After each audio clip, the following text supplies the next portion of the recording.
Ar ganiad y ffanffer, a wnaeth hen linell bell sefyll. Ffanfferwyr.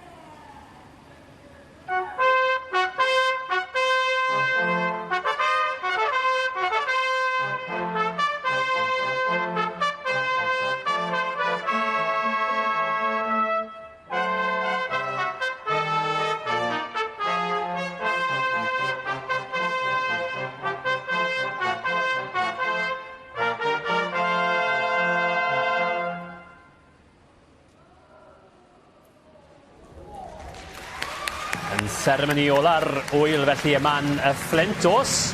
Mae yna deilyngdod a weler enillyd. Wedi'r ffanffer ac o dywyllwch y pafiliwn mae'r llifoliadau wedi dod o hyd i'r prif Lenor.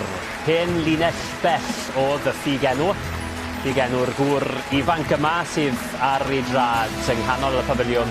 Yma'n Eisteddfod yr Urdd Sir y Fflint 2016. Ei waith o 7 darn o ryddiaeth yn gasgliad soffistigedig yn ôl y beirniad. Fe ddath y 14 cynnig I law ar goreion y neilltuol, medde Aled Lewis Evans.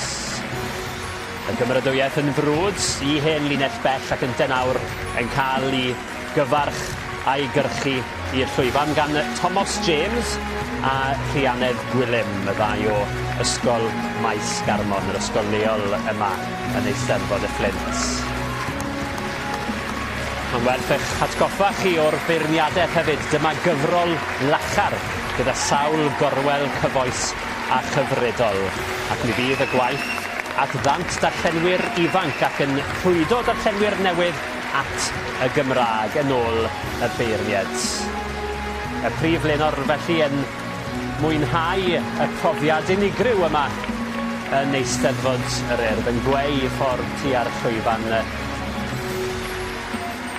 gyda'r gymryddiaeth yn frwd yn yr Eisteddfod yma. Pwy gwedwch felly yw hen linell bell? Rydyn ni ar fi'n clywed yr ateb, ond gwaith meistr y ddefod Mererid Puw Davies fydd hwnnw. Ni'n gweld I wyneb llonggorchiadau mawr iddo ynte. Prif Lenor Eisteddfod yr Urdd, Sir y Fflint, 2016.